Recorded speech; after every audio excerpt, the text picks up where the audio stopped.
Hello, everybody. Welcome to another episode of Wrestling Doesn't Make Sense. It's a show where me and Sean talk about pro wrestling and whether or not it makes sense. And one thing that pro wrestling does, which you could say really kind of takes the realism out of it, is their like wacky gimmick matches. Now, we've talked about wacky gimmick matches before in the past, but there's one specific one that we've seen very recently. I'm not talking about the Royal Rumble because that's a fun gimmick match. You know, it's not outside the realms of believability. Mm-hmm. And a cage match, all right, well, we're getting somewhere. But then when you have a 6-man elimination chamber match, you know, it's things start to get a little busy. You know, Yes. you're like, okay, how is this gonna work? And the first one they did way back in the year 2002. Two. You know, a good year for wrestling that year, I think. Mm-hmm. We had the first ever elimination chamber, and it was pretty good. I think everybody enjoyed it. Yeah. Fun. And so since then they were like, all right, we got a real moneymaker on our hands right here. It took them a long time before they spawned it off into its own pay-per-view. They used to do it like every year at like a certain show. They would, was it Survivor Series? No Way The Out first one was. Yes, No Way Out. Yes. Well, yes. I watched a little I watched an Elimination Chamber from a No Way Out pay-per-view, so we'll be talking about that one later for sure. But the Elimination Chamber it's very gimmicky. It's very, you know, it's an interesting concept, but does it work in pro wrestling? That's the question. I think the answer is yes, most of the time. Mm-hmm. But as with everything, you know, they're gonna hit a couple of roadblocks along the way. Nothing's ever perfect. Exactly. Nothing's ever easy. So we're going to talk about the Elimination Chamber, since we are recently the WWE have put on their big Elimination Chamber pay-per-view, and we're going to talk about that. We're going to talk about some of the other Elimination Chambers, whether or not they were good or bad. I've selected a few that I suspect people might say are the worst Elimination Chamber matches, so I've got them written down here. We're going to talk about them in a second. So Elimination Chamber happened. Let's really briefly kind of talk about that show. Mm-hmm. I thought it was okay Yes. for the most part. I'd agree with that assessment. It was okay for the most part. And then something happened that really took the wind out of my sails. Fortunately, it was at the end of the show. Mm-hmm. But like the rest of it was like, it was okay. You know, nothing crazy happened, nothing outrageous in good or bad form, you know. I'd say like I really enjoyed the first Elimination Chamber match, the one with the SmackDown guys in. I thought that was like really entertaining. It was you know, full of some good action with like Cesaro looking like a star and you know, typically good performance from Daniel Bryan as well. I liked a lot of like the moments where you could hear some of the like trash talking and well, not even trash talking, but like Sami Zayn complaining a lot was pretty entertaining. It's a bit unfortunate that like the back of his pod kind of popped open, which they were clearly saving for later on in the second chamber match where almost was supposed to rip it off, but yeah, like the match itself was good fun, and Daniel Bryan winning only to suffer like a quick squash to Roman Reigns and get screwed over was like good booking. Like, well, I mean, it would have been better booking if that was the match they were going for WrestleMania, but like, you know, it's kind of setting up, I guess, for Fastlane where you can kind of imagine they're going to do a rematch between Roman Reigns and Daniel Bryan. But since it's just going to be like a stopgap between, you know, now and WrestleMania, where Edge has already declared he's going to challenge Roman Reigns, it's like, well, what's the point of that then? Because we know that match is going to go a certain way. So how is it going to help anyone involved? I mean, I feel like that explanation certainly applies more to the the other championship match that's been set up for WrestleMania. Yeah, You that's know, true as well. I feel like, at least that kind of stopgap will be fun to watch. Mm, I'd happily watch Roman Reigns versus Daniel Bryan again for a full match. yeah. Whereas on the other side, we had a fun chamber match where Drew McIntyre retained his championship, and then Lashley, who just lost his US championship that night, comes along and beats the heck out of Drew McIntyre. And I thought, okay, cool. Can I kind of call this on Twitter? They're setting up McIntyre versus Lashley. I'm all for this. This is great. And I really was just about to switch off the show whenever the Miz's music hit, and I felt sick to my stomach. I was like, oh no, don't, no. And they did. They had the Miz come out and beat Drew McIntyre. So the Miz is now the champion. Mm-hmm. And that means that we are pretty certain we're going to get Drew McIntyre versus Bobby Lashley at WrestleMania, which means that at some point between now and WrestleMania, the Miz is going to have to lose that championship. He will lose that match because of Bad Bunny, presumably, which will set up Bad Bunny and Damian Priest versus The Miz and John Morrison at WrestleMania. A match that, like the fools that we are, we didn't predict at all. We didn't see this one coming. No.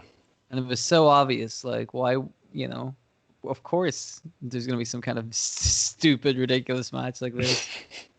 So, like, yes, Fastlane or whatever. It's Fastlane next, isn't it? That's right, yeah. Okay, cool. Well, Fastlane is clearly like a stopgap between WrestleMania and now, but it means that we're going to see some stuff that's just going to set up what we already thought was going to be set up at WrestleMania anyway, only with more unnecessary steps in the middle. And I don't know, like didn't it make sense to just go Royal Rumble, Elimination Chamber / No Way Out, and then straight into WrestleMania? Yeah, but I mean, at the same time, I think having the Elimination Chamber matches forced into like the February pay-per-view every year is kind of run its course a bit as well. Like you kind of, I don't know. I'd like to see him mix up the formula a little bit more, just so it's not the same old thing every year where it's like either the champion having to defend the title in the chamber or like the next number one contender like decided in it, like but then again that's one of the problems with the way that WWE have kind of booked these pay-per-view events which are all about the gimmick matches like TLC and Money in the Bank and whatnot as well, where it's just become like backwards booking almost, where instead of building a feud to the point where it feels like you need that gimmick match to kind of cap it off, instead you kind of have these stipulations sort of like shoehorned in, and then they just have a match like an elimination chamber because it's February essentially. It's like, well, that's not the way we should be going about this really. And yeah, not to mention it kind of ends up overkilling the gimmicks as well, because then you sort of have all these multiple versions of the same match on one show, and it's just so hard for them to kind of stand out and stand on their own 2 feet. True. I mean, it's a lot, and it's the same kind of whenever you watch the Royal Rumble, in that there's going to be a men's Rumble and a women's Rumble, which is fair. They should both have a match, but also a Royal Rumble lasts about an hour ish. So that's at least 2 hours of that show is just straight Royal Rumbles. And it's kind of the same with the Elimination Chamber. If you have 2 on the show, like, bare minimum, they're going to last just 20 minutes, because people come in every 5 minutes. So like you're guaranteed, and they always go longer than that. So, you're talking another, hour and a half of just Elimination Chambers. Sometimes it gets messy. Yes. Sometimes it's not so easy to do a good Elimination Chamber because, like you said, a lot of the stuff's already been done. And where do you go? You can't just have a good match. No, you got to keep coming up with weird, dumbass shit to entertain idiots like me. That's what you got to do. So let me ask you this, John, real quick. If I were to ask you, what you think the worst Elimination Chamber match is, Mm-hmm. what would you say to me? I would say, hands down, it would be the December to Dismember Elimination Chamber match from the one and only ECW pay-per-view they did. Excellent. I was hoping you'd say that because that was one of the matches that I watched to see if it really was as bad as people think it is. Okay, so I've got 3 matches, Mm-hmm. 3 Elimination Chamber matches, and that was the first one I went with because I was like, everybody is going to say this one. They're all going to say this is the worst one.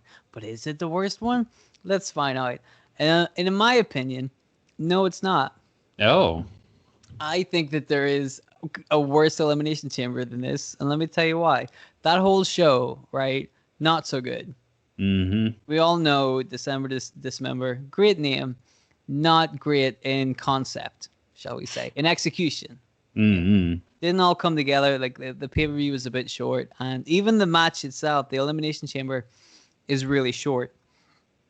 You know, the Big Show is the ECW champion going in, and he's locked in one of the pods. He's the last guy to come out. By the time he comes out, it's just him and Bobby Lashley left. Yeah. So like, the bulk of the match happened before the Big Show even got into it. So, and I surely that's a good thing. We've just seen a shitty pay-per-view.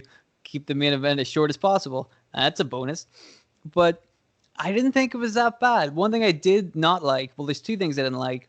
One thing I didn't like is, after the 5-minute countdown, when they're going to announce who the next guy comes in, Mm-hmm.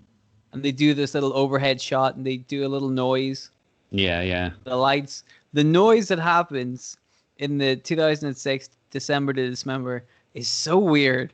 And like that's not, and I've seen other Elimination Chambers. They don't do them in the other ones. I don't know why. It's just right. Just it's weird. Just bear with me.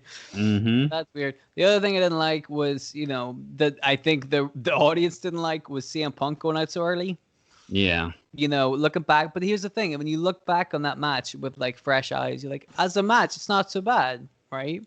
They did a lot of fun stuff. They used the cage in fun ways. It was a hardcore Elimination Chamber match. What does that mean? It means that in each of the pods, there's like weapons. Mm-hmm. Why the fuck not, right? So there's like chairs and stuff. But like there's a bit where fucking Punk has a chair put up in the turnbuckle and he smashes RVD's face into it and then like kicks the chair and the camera's like right up in RVD's face and it looks great. Like they did a lot of fun stuff with the cage, They really beat the shit out of it. They were just ripping that fucking thing apart, which is so funny now when you watch some of these matches and you're like, oh, because at some point they changed the design of the cage and made the doors a little easier to open. Mm. And we'll get to why that is in a little bit. But like, it's so funny watching them just beating they were ripping that fucking thing apart, knocking the doors down.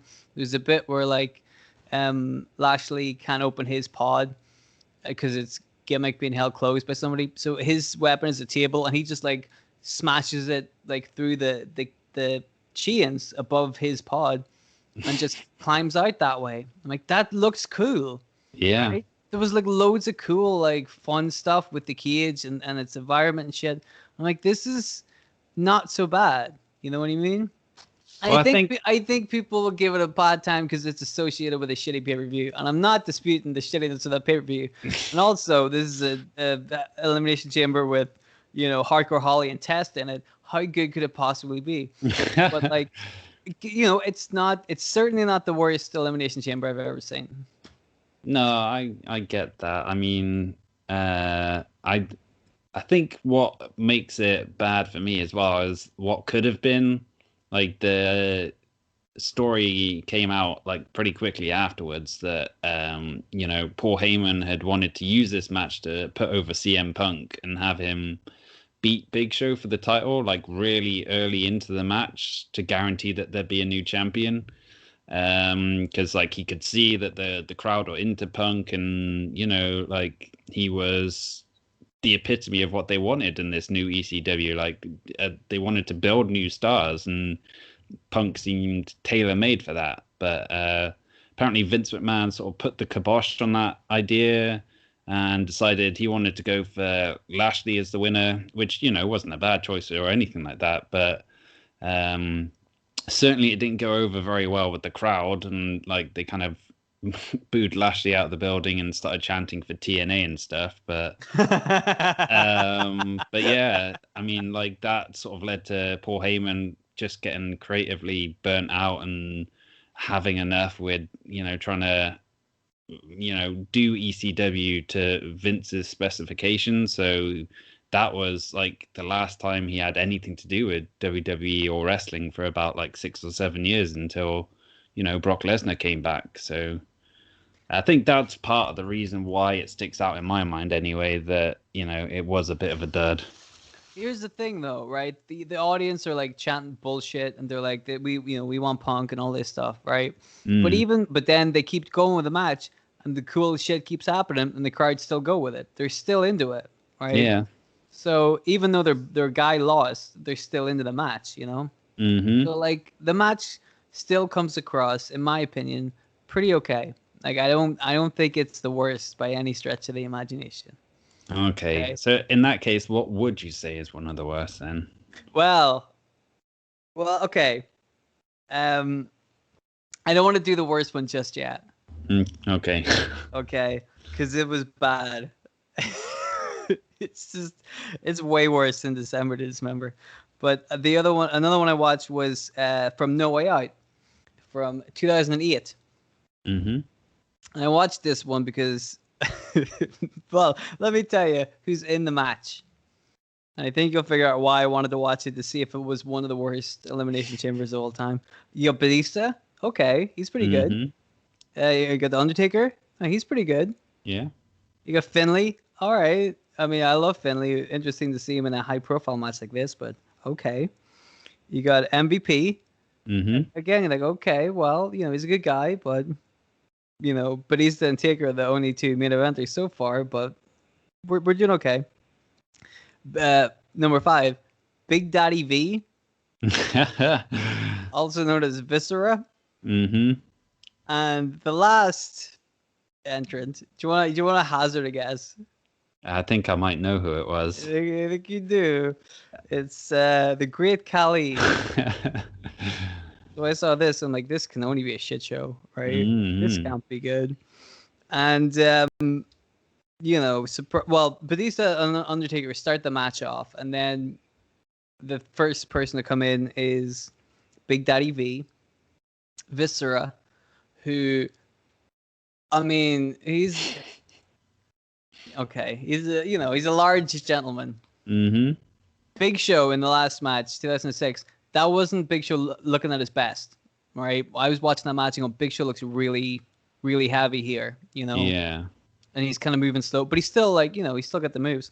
Viscera, oh dear, 2008. That guy stopped moving quickly, 20 years before that. As soon as Viscera comes in, everything slows down a lot. And also you have to watch his fucking titties jiggle. Yeah. Which is unpleasant. There's a weird moment where like Undertaker's outside the ring trying to get in, and Viscera is inside the ring, and he headbutts Undertaker, and Undertaker like staggers all the way back and rests against the door of the chamber, which is open for some reason, so he just falls out of the Elimination Chamber. I'm like, what? And fucking Michael Cole's like, Undertaker has just been driven through the cell door. And you're like, what? Are you kidding me? Like, he falls, he staggers back like 2 feet and then just gently falls through the door. Was that planned, or was that an accident? Because if that was planned, that's a terrible spot. And if that was an accident, why was the door open? What the fuck, right? That was really weird. Yeah. But anyway, Viscera, surprise, surprise, doesn't last very long. I think he's the first person eliminated within that 5 minutes. So we haven't even seen the next guy. Viscera's out of here. Who's coming in next? Who could it be? That's got to be the Great Khali, surely. It's the Great Khali. And let me tell you this surprised the hell out of me, but that is the best I've ever seen Khali go. Yeah? He was faster than Viscera. He was light in his feet. You want to see that guy go. I'm like, whoa, dude. I don't think I've ever seen the Great Khali like this. And it was only for like 3 minutes, obviously, till he got eliminated. But I'm like, wow, that's amazing. So, the match goes on as it does. And it's not like super interesting. It's just kind of there. Like, I don't get it. There's a bit where, do you remember a couple of weeks ago we were talking about the wedding episode where Kane sticks his head up through the canvas in Edge's wedding? Yeah. And the camera pulls down. Like, the shit's going on, and then suddenly the camera zooms in on Kane's face. Well, the same thing happens in this. Like, there's a gap in between the ring post and the cage, when it's lowered down to the ring. So at one point, they just cut to that little gap. And Hornswoggle's head, he's just got his head sticking out of it. What the fuck? Like, he's just, like, he's looking at Finlay with, this insane, like, smile on his face. And he just hands him the shillelagh, and then just his head just slowly disappears. I'm like, what the fuck? What? That was probably the best thing that happened. And like, it's really just an Undertaker and Batista match, because the last two guys in the ring are Undertaker and Batista, and they started the thing. So you're like, why did just have Undertaker versus Batista? Yeah. What? Why any of the look? You fucking put the Great Khali and Viscera on a pay-per-view. You could have not done that. Could have easily avoided doing that. But so that wasn't a great Elimination Chamber. But it was just, it was kind of slow, is what it was. And like I said, it didn't need to be an Elimination Chamber, because clearly no other feud seemed to be serviced that well through that. I mean, apparently, according to the commentators, Undertaker was also feuding with Big Daddy V and the Great Khali or whatever. Oh, jeez. Like, yeah, I know it didn't sound like a great time, but like, it was just kind of boring, So I'm like, all right, cool. Wasn't as bad as I thought it was going to be. Also, not good, but not too bad. I actually think I like the December to Dismember one better, because more shit happened, Right. You'll remember, like, dude, if you go watch it again, you're like, hey, some of this shit is pretty cool. But didn't this No Way Out one have a really cool finish, though, where I think Batista's gonna like try and ram Undertaker into the this chamber wall, the like chains and stuff, but then they kind of bounce backwards, and Taker goes over into the ring and kind of keeps hold of Batista to kind of pull him over with him right into position to give him a tombstone. Yeah. Which looks cool, but like, again, you could just have done that. You didn't have to do the Elimination Chamber bullshit, So I thought that was pretty good. What other Elimination Chambers do you think would be bad? Well, I don't know. You've had a look at some of them, right? So what do you think? What's your favorite Elimination Chamber? Well, I've always been partial to the very first one. Yes. Just because, as a huge Shawn Michaels fan, and seeing him come back and win the world title, and after for so long thinking his career was over, like, he'd already had that kick-ass no DQ match, whatever it was, billed against Triple H at SummerSlam that same year. But yeah, to see him come back and win the title, even though he won the title in the most horrible looking brown tights that I think he never wore again, thankfully. And apparently it was a chamber which didn't, go smoothly as well, because it had issues with RVD like pretty much crushing Triple H's throat and like legit nearly killing him. Wow. Yeah, like, if I think Triple H was told by paramedics if he had fallen asleep that night, there was a good chance he could have like choked to death. But then there was other stuff going wrong with, like, I think Shawn Michaels was supposed to come out before Kane, but then Kane's pod opened first, and they kind of had to switch things around on the fly and stuff. And but they kind of rolled with the punches and still had a really good match. And that was the first time as well where you saw someone get launched through one of the plexiglass doors as well. So yeah, it's just a good, solid, fun elimination chamber. I want you to remember something you just said right there. That Mm-hmm. it seemed like something went wrong, but they powered through anyway and made it into a great match. Yes. And of course, you're talking about guys like Shawn Michaels and Kane and Triple H, yada yada, RVD. Mm-hmm. Some talented folks Yeah. know what they're doing. I would agree. I really like the first one, and it's been a while since I've seen it. But I remember watching it. Like it's the same watching Triple H versus Shawn Michaels from 2002. Mm-hmm. Like you remember that?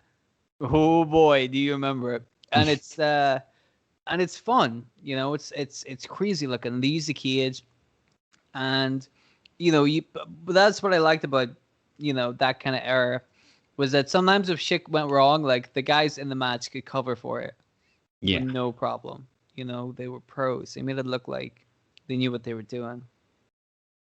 Really want to make this point very clear It feels like you're setting up for something here. before I get on to what I would easily consider the worst elimination chamber of all time, ever. Mm-hmm. Out of all 20 something, they said there's been like 20 something, I think it's been 28 now. 28 elimination chambers, right? So obviously you're going to get a dud in there. Mm-hmm. One or two of them, they're not all going to be perfect. Something's going to go wrong, right? And you would imagine it's going to be the fucking Viscera one, but nope. Viscera coats by by the seat of his pants once again. He escapes having the shittiest match of all time. I remember watching this match live and thinking it was a shit show, and then I went back to watch it today just to see if it was a shit show. Mm. And at the start of it, I was like, was I wrong? This isn't that bad. Did I make a mistake? And then thankfully, during the rest of the match, I was proved correct. I say thankfully. I mean, I still have to watch. I've watched it twice now. So what does that say about me? Probably nothing good. And on the face of it, you think, all right, it's not so bad. Let me tell you who's in it. Mm-hmm. It's for this is another thing. You were talking about how they need to change things up, mix things up with the Elimination Chamber. In this year, at the Elimination Chamber PPV, there were 2 chamber matches, but neither of them were for the heavyweight championships. Mm. One of them was for the tag team championships, and the other one was for the vacant Intercontinental Championship. Do you know which one I'm talking about now? Yes. Okay. Do you remember this one? Vaguely, yeah. Okay. I remember it because I remember watching it and thinking, this is atrocious. So this is an Elimination Chamber from 2015 for the Intercontinental Championship, the vacant Intercontinental Championship. Whoever wins this really tough, hard fighting, crazy ass match wins the prestigious Intercontinental Championship. So you would imagine stakes are pretty high. Yeah. So we got Dolph Ziggler, reliable hand Dolph Ziggler. Mm-hmm. King Barrett. I'm gonna be straight with you. I actually forgot he was a king. I was like, oh, King Booker's in this, and then Wade Barrett came out, and I'm like, oh, Wade Barrett won the King of the Ring. Nobody remembers, but he looked great. I gotta say, look at that match. Wade Barrett looked amazing, and I'm like, this sucks. Look at what they've done to you. You could have been somebody. This is ridiculous. Sheamus. Mm-hmm. I like Sheamus. He looked good with the mohawk. Mark Henry. All right, now we're starting to get into territory. We got R-Truth. I love R-Truth, but again, you're like, okay, how do you fit into this? Mm-hmm. And Ryback.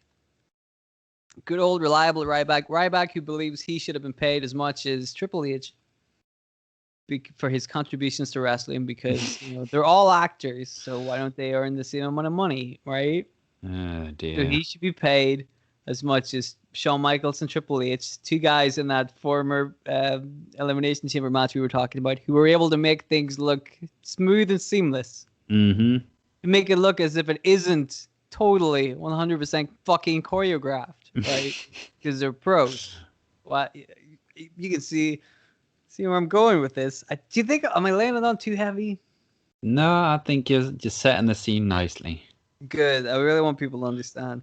So the first part, like everything's going all right, nothing's offensive, and then at some point, the whole match like grinds to a halt after Wade Barrett throws Dolph Ziggler into Mark Henry's pod and breaks the plastic off it. So Mark Henry's like, I can come into the ring, right? And there's a little moment where the referee's like, you can't come in. And Mark Henry's like, why not? The fucking door's open. Yeah. He just comes in. He just marches on in. And even then, things are like going okay, right? Things are going okay, but it's still a little, it's not a good move. And then they get to a bit where Sheamus is the last person to come out of his pod, and his pod won't open. And then, right? And the thing is, by this point, it's not a gimmick, because while Sheamus's pod is trying to be open, you can clearly see Dolph Ziggler like calling spots to Ryback. Right? And they're not like they're just standing beside each other. Yeah. Just in this vicious chamber where they're supposed to fight to see who's going to be the Intercontinental Champion. Ryback and Dolph Ziggler are just standing side by side having a conversation. So you're like, this is not. So then they do that, right? So from that point, if you watch that match from that point on, it's awful.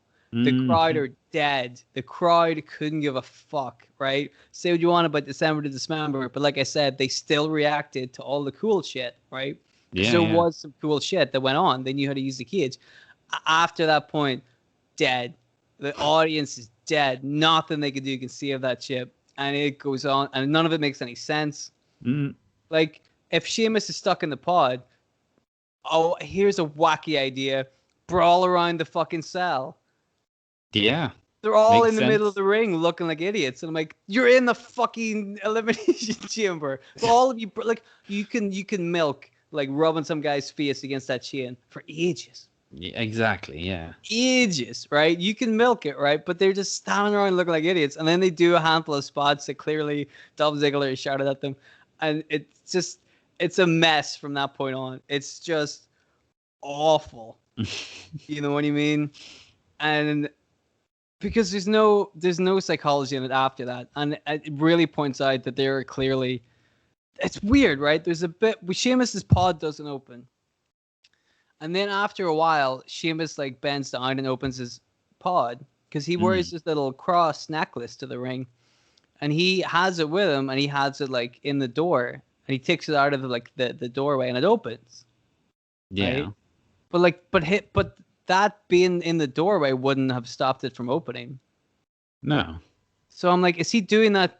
Because if he's doing that to make it seem like this was all a smart plan by Sheamus, that's well played, right? That's him using his noodle and trying to figure out a way to get out of the situation, right? Very clever. But like, why didn't everybody else do that? Like, Dolph Ziggler should have known how to do something like that.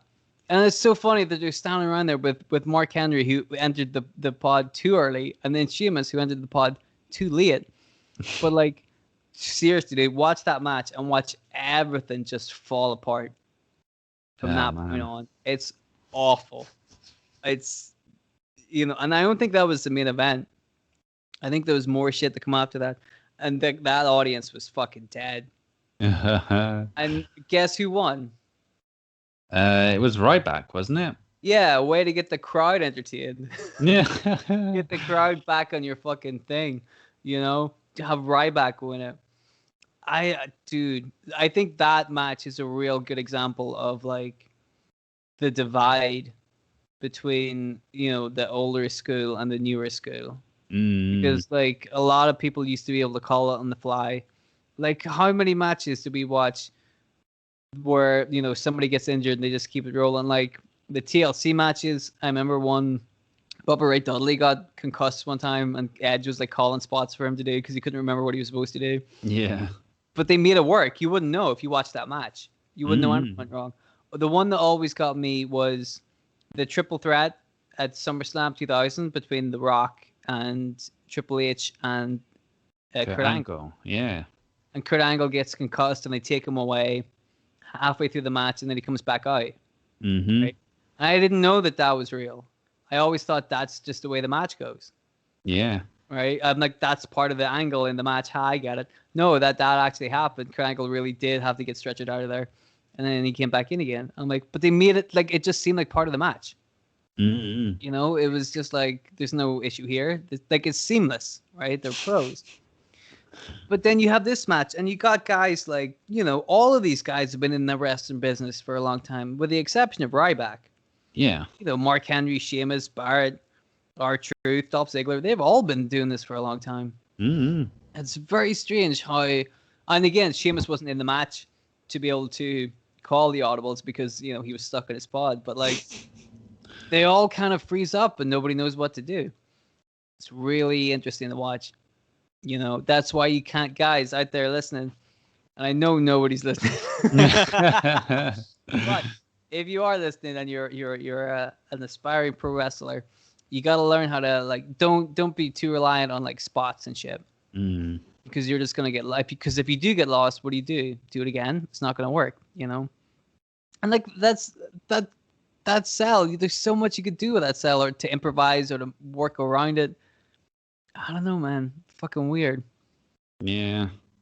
So that, in my opinion, Elimination Chamber 2015 for the Intercontinental Championship, hands down, easily worst Elimination Chamber of all time. Wow, you've sold it to me now. I'm gonna have to go and watch it again. Seriously, dude, watch it and let me know. Like, you'll hear the crowd just being like, nah, and then that's it. They're out of it. And then you realize once the crowd are out of it, how much of a difference it really makes. Yeah. You're watching, like, I'm not buying it. It's just not so good, man. Not so good.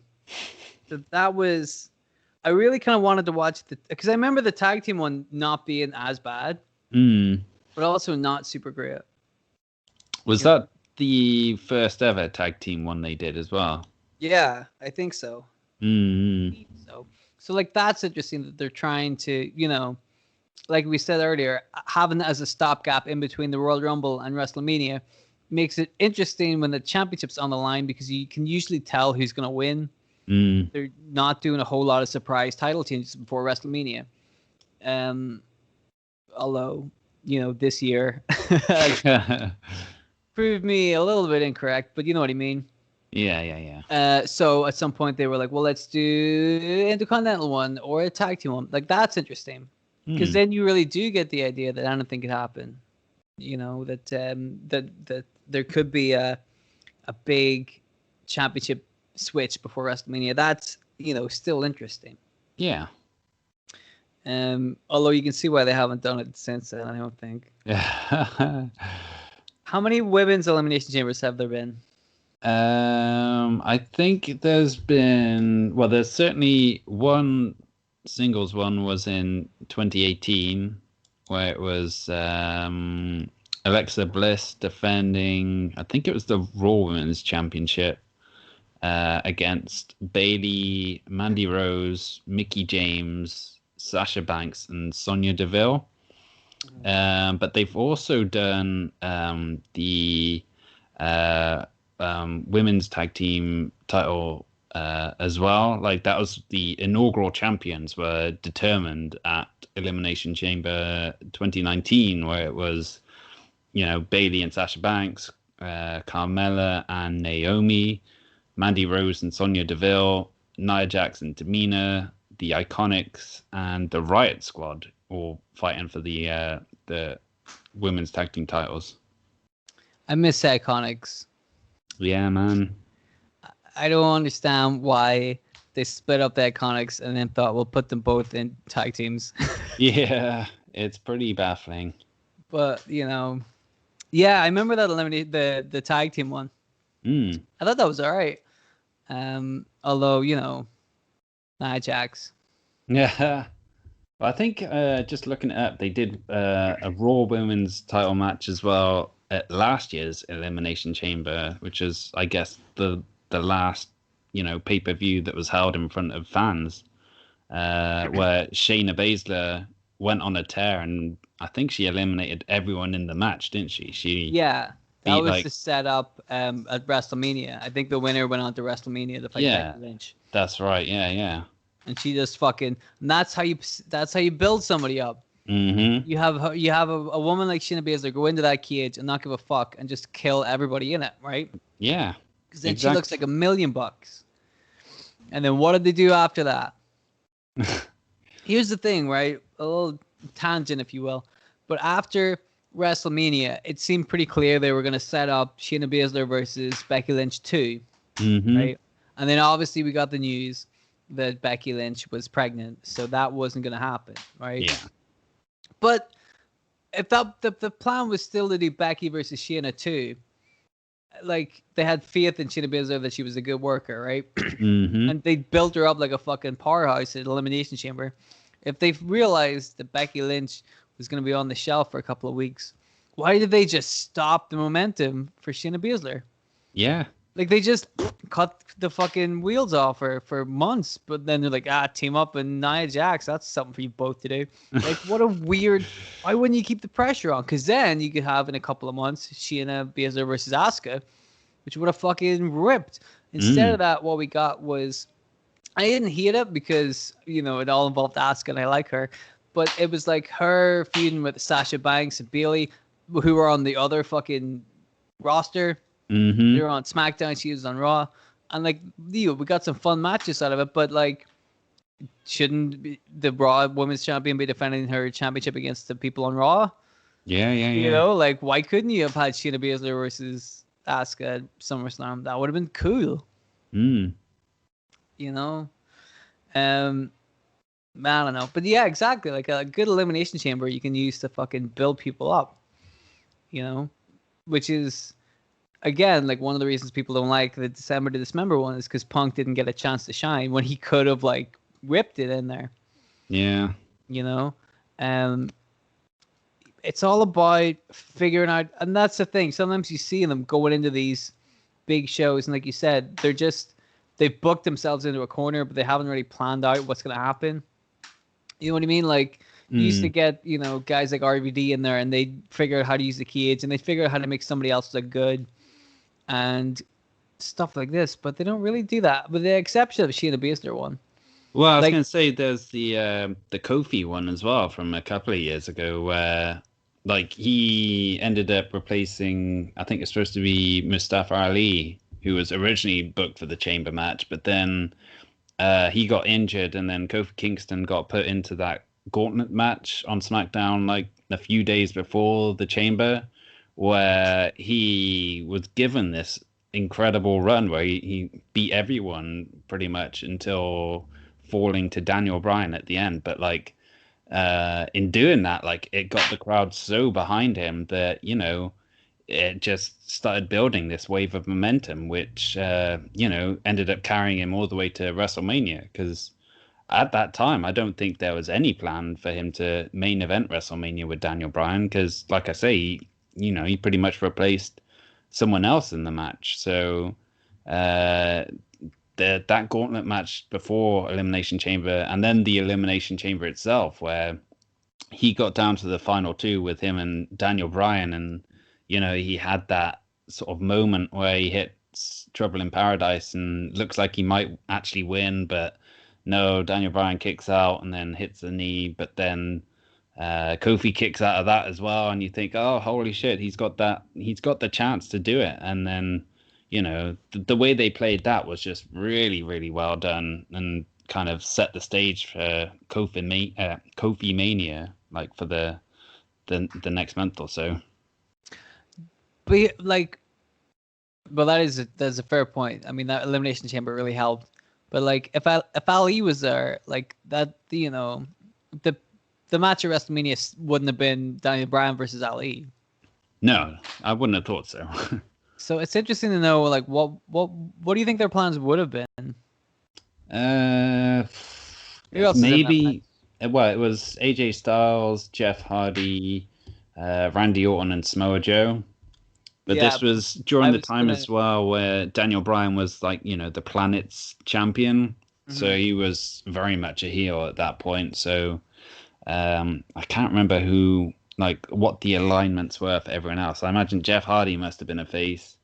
Randy Orton is probably a face. Yeah. Good boy, Randy Orton. Yeah. Hmm. AJ, I don't know, You may don't know have about been a that guy. heel. Yeah, he's flipped a few times since he's been with WWE. Usually a heel though. Hmm. Um, well, he was a heel in this year's Elimination Chamber Yes, very much so. because, like you said, his associate ripped the door off his pod, Mm-hmm. so AJ Styles could like run around the side and get in through the door. Yeah. I'm like, okay, Not sure what benefit that gave him, to be honest. no, I didn't get that bit either. I'm like, bring the big guy into the cage. Yeah. The door's open. The door is open. Get the big guy into the cage and have him knock everybody out, and then have the referee throw him out. Yada yada. Time runs out. AJ Styles comes in the ring. Makes sense. Wouldn't that? Yeah, wouldn't that have made sense? Uh, are we booking this whole fucking show for them? We got to book WrestleMania for them too. Here's a fun idea. Here's me booking WrestleMania. Don't put the Miz on it. Thank you. That's all I gotta say. No, no argument for me there. Excellent, because the Miz is not good. Anything else you want to say about Elimination Chambers? Not really. I mean, like I said way back at the start, like I think they've kind of overkilled the gimmick a bit by having it, this just annual thing and making it sort of forced and everything. But I would say like there hasn't been a lot of shit elimination chambers. Like you've covered three, which are probably three of the worst. But like I wouldn't say I've hated the majority of them. It feels like a bit of a tired gimmick which has been run into the ground. That's all. Where they're not bad, but they're not particularly good most of the time. Yeah. They're just kind of there. Yeah, I'd agree with that, man. I mean, like, you can see how it could be used like once in a while to, alter storylines and to keep things going, or to put a stop on storylines if you wanted to. But bringing it back every year really kind of takes the danger out of it. Like with Hell in a Cell, back in the day, whenever you had a match in the Hell in a Cell, people were like, "Fuck, dude, something's going down. Like, this is serious, right? This is big fucking news if you're in the Hell in a Cell." Once they get to the point where the Hell in a Cell happens every year at the same day, you're like, well, that's not as exciting. It takes the fun out of it. It takes the surprise element out of it, It makes it harder for the wrestlers as well, like having to do three individual Hell in a Cell matches and make them all kind of stand out from each other. Yeah, it's tricky, and it's the same with the like an elimination chamber match. Like, there's so much stuff you could do. How do you make it different from not only last year or all the years before that, but how do you make it different from the other match that's on the show? That must be tough, man. I mean, you could just do what they did in 2015 and not bother. Like, fucking whatever. This is what you got. See what you think about that, I was gonna for a moment I was about to say, well, they did their best, but then I'm like, that's not their best. Yeah. No fucking way, that's their best. Yeah, dude, I'd agree with you there. Like, it's just, yeah, they've just over sterilized it. They went too far and they're like, it's fun, wacky shenanigans, and you miss the danger element. It takes all the suspense and the intrigue out of it. You're like, they're just gonna get thrown around a bit. Yeah. And that's what happens. That's what happens. So, in conclusion, Elimination Chamber, good idea in theory. And in practice, from a quality kind of standpoint, it's been pretty good. There's definitely been some duds. But from from a wrestling kind of point of view, they're entertaining enough and they all make sense. But from a kind of writing perspective, like if you were putting a show together, if you were putting a wrestling card together, it seems like a crutch they kind of rely on too much. Yeah. instead of like trying to do like the whole point of the Elimination Chamber and the Hell in a Cell was that they were out of the box creations that surprise people the first time they see them.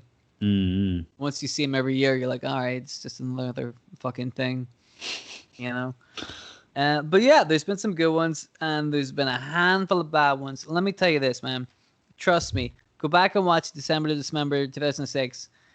The Elimination Chamber. Not the whole, don't worry about the whole show.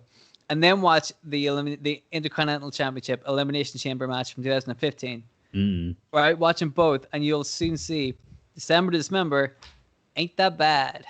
That's what I'm going to say. I really think that 2015 one is shocking. It's not good. But you can find that out, like I said, if you other people, you guys out there listening to the show, can't imagine why people don't listen. I don't know why. If you're out there listening to the show, first of all, thank you. We really appreciate you putting up with an hour full of bullshit every week.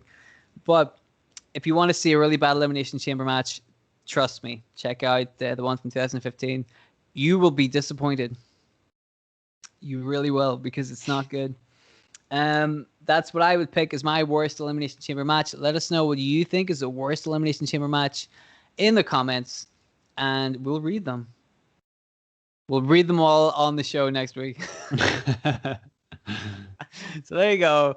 But that's it. I think that's the show, isn't it? Anything else you want to say? No, I'm all good. Hooray. Well, in that case, we're going to be back next week with another episode of Wrestling Doesn't Make Sense. And we will see you then. So take it easy, my friends. Thank you very much for listening. Goodbye. Bye-bye. Ooh.